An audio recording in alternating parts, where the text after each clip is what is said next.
بسم اللہ الرحمن الرحیم۔ سورہ یوسف، سورت نمبر 12۔ شروع کرتا ہوں اللہ کے نام سے جو بڑا مہربان نہایت رحم والا ہے۔ الف لام را تلک آیات الکتاب المبین۔ الف لام را، یہ روشن کتاب کی آیتیں ہیں۔ انا انزلناه قرآنا عربیا لعلکم تعقلون۔ یقیناً ہم نے اس کو قرآن عربی نازل فرمایا ہے کہ تم سمجھ سکو۔ نحن نقص عليك أحسن القصص بما أوحينا إليك هذا القرآن وإن كنت من قبله لمن الغافلين۔ ہم آپ کے سامنے بہترین بیان پیش کرتے ہیں اس وجہ سے کہ ہم نے آپ کی جانب یہ قرآن وحی کے ذریعے نازل کیا ہے، اور یقیناً آپ اس سے پہلے بے خبروں میں سے تھے۔ إذ قال يوسف لأبيه يا أبت إني رأيت 11 كوكبا والشمس والقمر رأيتهم لي ساجدين۔ جبکہ یوسف نے اپنے باپ سے ذکر کیا کہ ابا جان، میں نے 11 ستاروں کو اور سورج چاند کو دیکھا کہ وہ سب مجھے سجدہ کر رہے ہیں۔ قال يا بني لا تقصص رؤياك على إخوتك فيكيدوا لك كيدا إن الشيطان للإنسان عدو مبين۔ یعقوب علیہ السلام نے کہا، پیارے بچے، اپنے اس خواب کا ذکر اپنے بھائیوں سے نہ کرنا، ایسا نہ ہو کہ وہ تیرے ساتھ کوئی فریب کاری کریں۔ شیطان تو انسان کا کھلا دشمن ہے۔ وكذلك يجتبيك ربك ويعلمك من تأويل الأحاديث ويتم نعمته عليك وعلى آل يعقوب كما أتمها على أبويك من قبل إبراهيم وإسحاق إن ربك عليم حكيم۔ اور اسی طرح تجھے تیرا پروردگار برگزیدہ کرے گا اور تجھے معاملہ فہمی یا خوابوں کی تعبیر بھی سکھائے گا، اور اپنی نعمت تجھے بھرپور عطا فرمائے گا، اور یعقوب کے گھر والوں کو بھی، جیسے کہ اس نے اس سے پہلے تیرے دادا اور پردادا یعنی ابراہیم و اسحاق کو بھی بھرپور اپنی نعمت دی۔ یقیناً تیرا رب بہت بڑے علم والا اور زبردست حکمت والا ہے۔ لقد كان في يوسف وإخوته آيات للسائلين۔ یقیناً یوسف اور اس کے بھائیوں میں دریافت کرنے والوں کے لیے بڑی نشانیاں ہیں۔ اذ قالوا ليوسف وأخوه أحب إلى أبينا منا ونحن عصبة إن أبانا لفي ضلال مبين۔ جبکہ انہوں نے کہا کہ یوسف اور اس کا بھائی نسبت ہمارے باپ کو بہت زیادہ پیارے ہیں، حالانکہ ہم طاقتور جماعت ہیں، کوئی شک نہیں کہ ہمارے ابا صریح غلطی میں ہیں۔ اقتلوا يوسف أو اطرحوه أرضا يخل لكم وجه أبيكم وتكونوا من بعده قوما صالحين۔ یوسف کو تو مار ہی ڈالو یا اسے کسی نامعلوم جگہ پر پھینک دو تاکہ تمہارے والد کا رخ صرف تمہاری طرف ہی ہو جائے، اس کے بعد تم نیک ہو جانا۔ قال قائل منهم لا تقتلوا يوسف وألقوه في غيابة الجب يلتقطه بعض السيارة إن كنتم فاعلين۔ ان میں سے ایک نے کہا، یوسف کو قتل تو نہ کرو بلکہ اسے کسی اندھے کنویں کی تہ میں ڈالاؤ کہ اسے کوئی آتا جاتا قافلہ اٹھا لے جائے، اگر تمہیں کرنا ہی ہے تو یوں کرو۔ قالوا يا أبانا ما لك لا تأمنا على يوسف وإنا له لناصحون۔ انہوں نے کہا، ابا، آخر آپ یوسف علیہ السلام کے بارے میں ہم پر اعتبار کیوں نہیں کرتے؟ ہم تو اس کے خیر خواہ ہیں۔ أرسله معنا غدا يرتع ويلعب وإنا له لحافظون۔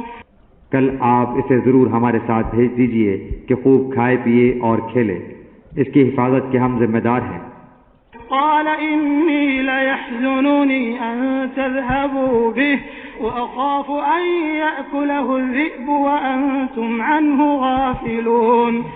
یعقوب علیہ السلام نے کہا، اسے تمہارا لے جانا مجھے تو سخت صدمہ دے گا، اور مجھے یہ بھی کھٹکا لگا رہے گا کہ تمہاری غفلت میں اسے بھیڑیا کھا جائے۔ قالوا لئن أكله الذئب ونحن عصبة إنا إذا لخاسرون۔ انہوں نے جواب دیا کہ ہم جیسی زور آور جماعت کی موجودگی میں بھی اگر اسے بھیڑیا کھا جائے تو ہم بالکل نکمے ہی ہوئے۔ فلما ذهبوا به وأجمعوا أن يجعلوه في غيابة الجب وأوحينا إليه لتنبئنهم بأمرهم هذا وهم لا يشعرون۔ پھر جب اسے لے چلے اور سب نے مل کر ٹھان لیا کہ اسے غیر آباد گہرے کنویں کی تہ میں پھینک دیں، ہم نے یوسف علیہ السلام کی طرف وحی کی کہ یقیناً وقت آ رہا ہے کہ تو انہیں اس ماجرے کی خبر اس حال میں دے گا کہ وہ جانتے ہی نہ ہوں۔ وَجَاءُوا أَبَاهُمْ عِشَاءً يَبْكُونَ، اور عشاء کے وقت وہ سب اپنے باپ کے پاس روتے ہوئے پہنچے۔ قالوا يا أبانا إنا ذهبنا نستبق وتركنا يوسف عند متاعنا فأكله الذئب وما أنت بمؤمن لنا ولو كنا صادقين۔ اور کہنے لگے کہ ابا جان ہم تو آپس میں دوڑ میں لگ گئے اور یوسف علیہ السلام کو ہم نے اسباب کے پاس چھوڑا، بس اسے بھیڑیا کھا گیا، آپ تو ہماری بات نہیں مانیں گے گو ہم بالکل سچے ہی ہوں۔ وجاءوا على قميصه بدم كذب قال بل سولت لكم أنفسكم أمرا فصبر جميل والله المستعان على ما تصفون۔ اور یوسف کے کرتے کو جھوٹ موٹ کے خون سے خون آلود بھی کر لائے تھے۔ باپ نے کہا یوں نہیں بلکہ تم نے اپنے دل ہی سے ایک بات بنا لی ہے، پس صبر ہی بہتر ہے، اور تمہاری بنائی ہوئی باتوں پر اللہ ہی سے مدد کی طلب ہے۔ وجاءت سيارة فأرسلوا واردهم فأدلى دلوه قال يا بشرى هذا غلام وأسروه بضاعة والله عليم بما يعملون۔ اور ایک قافلہ آیا اور انہوں نے اپنے پانی لانے والے کو بھیجا، اس نے اپنا ڈول لٹکا دیا، کہنے لگا واہ واہ خوشی کی بات ہے، یہ تو ایک لڑکا ہے۔ انہوں نے اسے مال تجارت قرار دے کر چھپا دیا، اور اللہ تعالیٰ اس سے باخبر تھا جو وہ کر رہے تھے۔ وشروه بثمن بخس دراهم معدودة وكانوا فيه من الزاهدين۔ اور انہوں نے اسے بہت ہی ہلکی قیمت پر گنتی کے چند درہموں پر ہی بیچ ڈالا، وہ تو یوسف کے بارے میں بہت ہی بے رغبت تھے۔ وقال الذي اشتراه من مصر لامرأته أكرمي مثواه عسى أن ينفعنا أو نتخذه ولدا وكذلك مكنا ليوسف في الأرض ولنعلمه من تأويل الأحاديث والله غالب على أمره ولكن أكثر الناس لا يعلمون۔ مصر والوں میں سے جس نے اسے خریدا تھا اس نے اپنی بیوی سے کہا کہ اسے بہت عزت و احترام کے ساتھ رکھو، بہت ممکن ہے کہ یہ ہمیں فائدہ پہنچائے یا اسے ہم اپنا بیٹا ہی بنا لیں۔ یوں ہم نے مصر کی سرزمین میں یوسف کا قدم جما دیا کہ ہم اسے خواب کی تعبیر کا کچھ علم سکھا دیں۔ اللہ اپنے ارادے پر غالب ہے، لیکن اکثر لوگ بے علم ہوتے ہیں۔ ولما بلغ أشده آتيناه حكما وعلما وكذلك نجزي المحسنين۔ اور جب یوسف پختگی کی عمر کو پہنچ گئے ہم نے اسے قوت فیصلہ اور علم دیا، ہم نیک کاروں کو اسی طرح بدلہ دیتے ہیں۔ وراودته التي هو في بيتها عن نفسه وغلقت الأبواب وقالت هيت لك قال معاذ الله إنه ربي أحسن مثواي إنه لا يفلح الظالمون۔ اس عورت نے جس کے گھر میں یوسف تھے یوسف کو بہلانا پھسلانا شروع کیا کہ وہ اپنے نفس کی نگرانی چھوڑ دے، اور دروازے بند کر کے کہنے لگی لو آ جاؤ۔ یوسف نے کہا اللہ کی پناہ، وہ میرا رب ہے، مجھے اس نے بہت اچھی طرح رکھا ہے، بے انصافی کرنے والوں کا بھلا نہیں ہوتا۔ وَلَقَدْ هَمَّتْ بِهِ وَهَمَّ بِهَا لَوْلَا أَن رَّأَىٰ بُرْهَانَ رَبِّهِ كَذَٰلِكَ لِنَصْرِفَ عَنْهُ السُّوءَ وَالْفَحْشَاءَ إِنَّهُ مِنْ عِبَادِنَا الْمُخْلَصِينَ۔ اس عورت نے یوسف کی طرف کا قصد کیا اور یوسف اس کا قصد کرتے اگر وہ اپنے پروردگار کی دلیل نہ دیکھتے۔ یوں ہی ہوا اس واسطے کہ ہم اس سے برائی اور بے حیائی دور کر دیں، بے شک وہ ہمارے چنے ہوئے بندوں میں سے تھا۔ واستبق الباب وقدت قميصه من دبر وألف يا سيدها لدى الباب قالت ما جزاء من أراد بأهلك سوءا إلا أن يسجن أو عذاب أليم۔ دونوں دروازے کی طرف دوڑے اور اس عورت نے یوسف کا کرتا پیچھے کی طرف سے کھینچ کر پھاڑ ڈالا، اور دروازے کے پاس ہی عورت کا شوہر دونوں کو مل گیا تو کہنے لگی جو شخص تیری بیوی کے ساتھ برا ارادہ کرے بس اس کی سزا یہی ہے کہ اسے قید کر دیا جائے یا اور کوئی دردناک سزا دی جائے۔ قال هي راودتني عن نفسي وشهد شاهد من أهلها إن كان قميصه قد من قبل فصدقت وهو من الكاذبين۔ یوسف نے کہا یہ عورت ہی مجھے پھسلا رہی تھی، اور عورت کے قبیلے ہی کے ایک شخص نے گواہی دی کہ اگر اس کا کرتا آگے سے پھٹا ہوا ہو تو عورت سچی ہے اور یوسف جھوٹ بولنے والوں میں سے ہے۔ وَإِن كَانَ قَمِيصُهُ قُدَّ مِن دُبُرٍ فَكَذَبَتْ وَهُوَ مِنَ الصَّادِقِينَ۔ اور اگر اس کا کرتا پیچھے کی جانب سے پھاڑا گیا ہے تو عورت جھوٹی ہے اور یوسف سچوں میں سے ہے۔ فَلَمَّا رَأَى قَمِيصَهُ قُدَّ مِن دُبُرٍ قَالَ إِنَّهُ مِن كَيْدِكُنَّ إِنَّ كَيْدَكُنَّ عَظِيمٌ۔ خاوند نے جو دیکھا کہ یوسف کا کرتا پیٹھ کی جانب سے پھاڑا گیا ہے تو صاف کہہ دیا کہ یہ تو تم عورتوں کی چال بازی ہے، بے شک تمہاری چال بازی بہت بڑی ہے۔ یوسف اعرض عن هذا واستغفری لذنبک انک کنت من الخاطئین۔ یوسف اب اس بات کو آتی جاتی کرو اور اے عورت تو اپنے گناہ سے توبہ کر، بے شک تو گناہ گاروں میں سے ہے۔ وقال نسوة في المدينة امرأة العزيز تراود فتاها عن نفسه قد شغفها حبا إنا لنراها في ضلال مبين۔ اور شہر کی عورتوں میں چرچا ہونے لگا کہ عزیز کی بیوی اپنے جوان غلام کو اپنا مطلب نکالنے کے لیے بہلانے پھسلانے میں لگی رہتی ہے، ان کے دل میں یوسف کی محبت بیٹھ گئی ہے، ہمارے خیال میں تو وہ صریح گمراہی میں ہے۔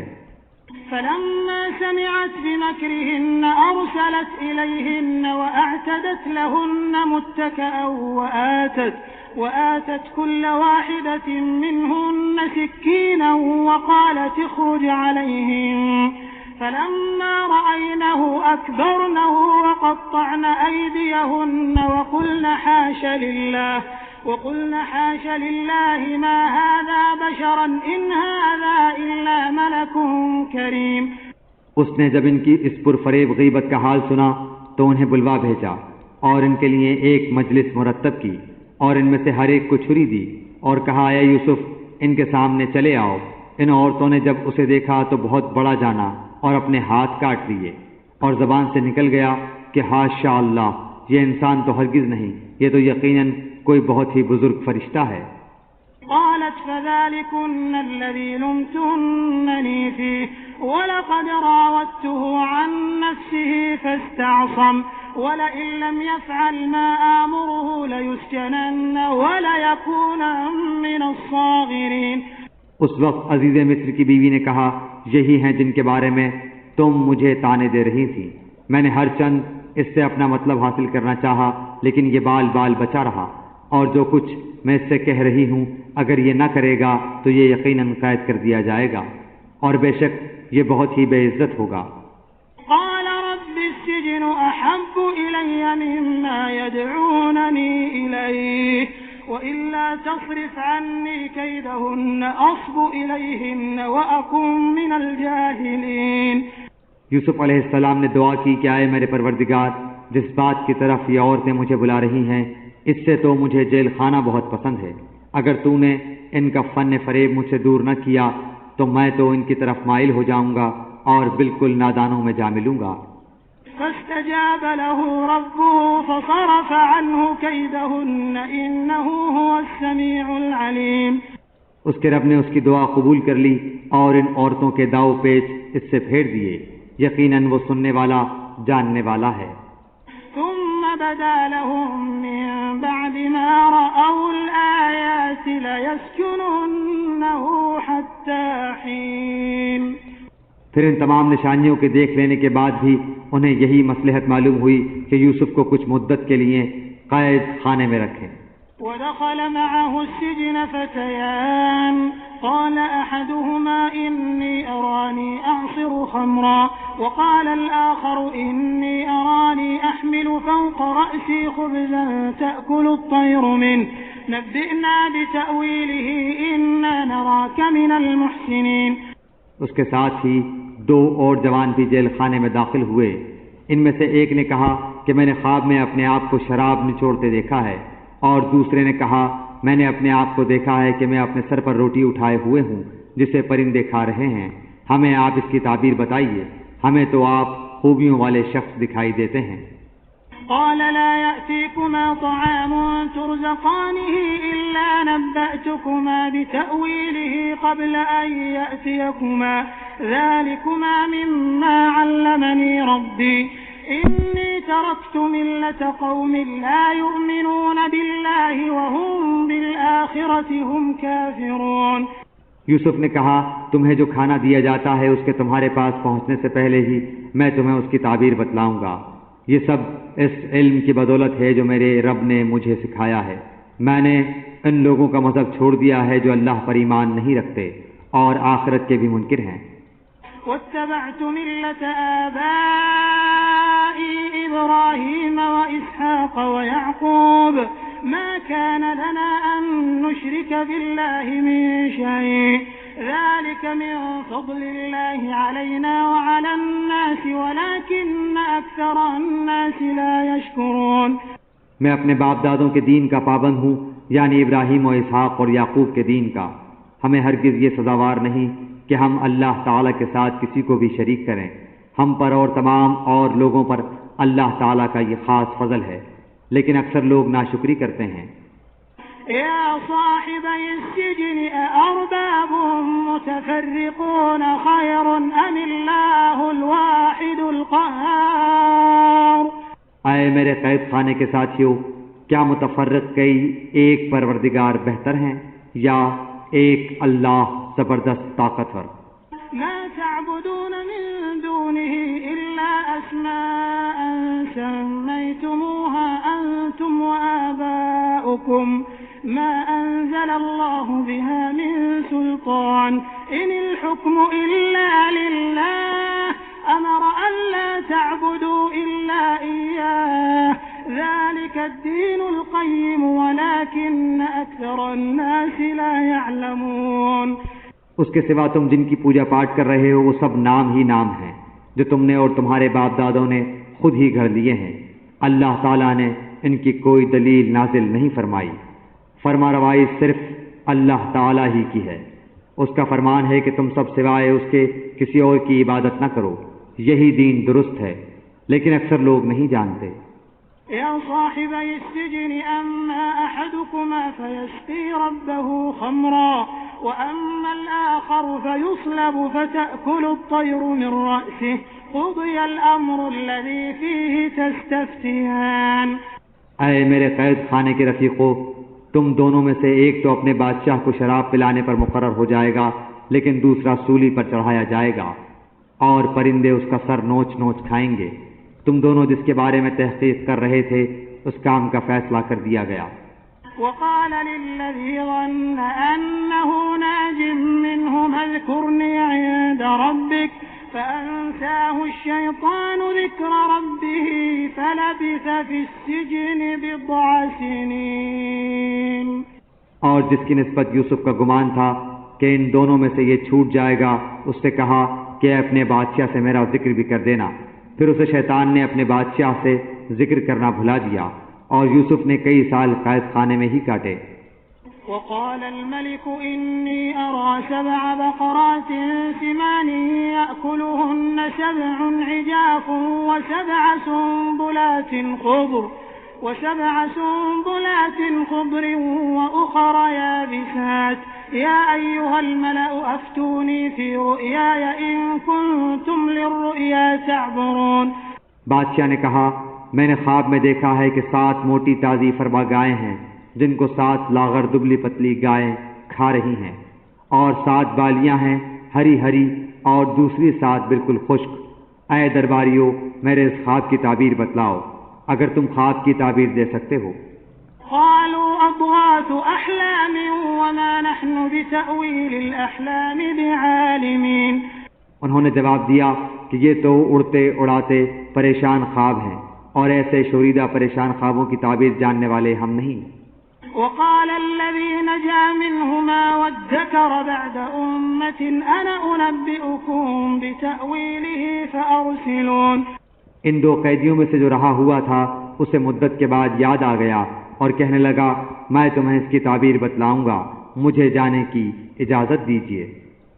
يوسف أيها الصديق أفتنا في 7 بقرات سمان يأكلهن 7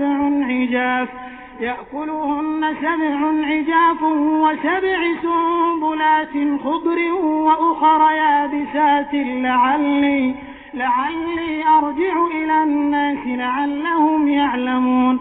اے یوسف، اے بہت بڑے سچے یوسف، آپ ہمیں اس خواب کی تعبیر بتلائیے کہ 7 موٹی تازی گائیں ہیں جنہیں 7 دبلی پتلی گائیں کھا رہی ہیں، اور 7 بالکل سبز پوشے ہیں، اور 7 ہی دوسرے بھی بالکل خشک ہیں، تاکہ میں واپس جا کر ان لوگوں سے کہوں کہ وہ سب جان لیں۔ قال تزرعون 7 سنين دأبا فما حصدتم فذروه في سنبله إلا قليلا مما تأكلون۔ یوسف نے جواب دیا کہ تم 7 سال تک پائے در پہ لگاتار حسب عادت غلہ بویا کرنا اور فصل کاٹ کر اسے بالیوں سمیت ہی رہنے دینا سوائے اپنے کھانے کی تھوڑی سی مقدار کے۔ ثم يأتي من بعد ذلك 7 شداد يأكلن ما قدمتم لهن إلا قليلا مما تحصنون۔ اس کے بعد 7 سال نہایت سخت قحط کے آئیں گے، وہ اس غلے کو کھا جائیں گے جو تم نے ان کے لیے ذخیرہ رکھ چھوڑا تھا، سوائے اس تھوڑے سے کے جو تم روک رکھتے ہو۔ ثم يأتي من بعد ذلك عام فيه يغاث الناس وفيه يعصرون۔ اس کے بعد جو سال آئے گا اس میں لوگوں پر خوب بارش برسائی جائے گی اور اس میں شیرہ انگور بھی خوب نچوڑیں گے۔ وقال الملك ائتوني به فلما جاءه الرسول قال ارجع إلى ربك فاسأله ما بال النسوة اللاتي قطعن أيديهن إن ربي بكيدهن عليم۔ اور بادشاہ نے کہا یوسف کو میرے پاس لاؤ۔ جب قاصد یوسف کے پاس پہنچا تو انہوں نے کہا اپنے بادشاہ کے پاس واپس جا اور اس سے پوچھ کہ ان عورتوں کا حقیقی واقعہ کیا ہے جنہوں نے اپنے ہاتھ کاٹ لیے تھے، ان کے ہیلے کو صحیح طور پر جاننے والا میرا پروردگار ہی ہے۔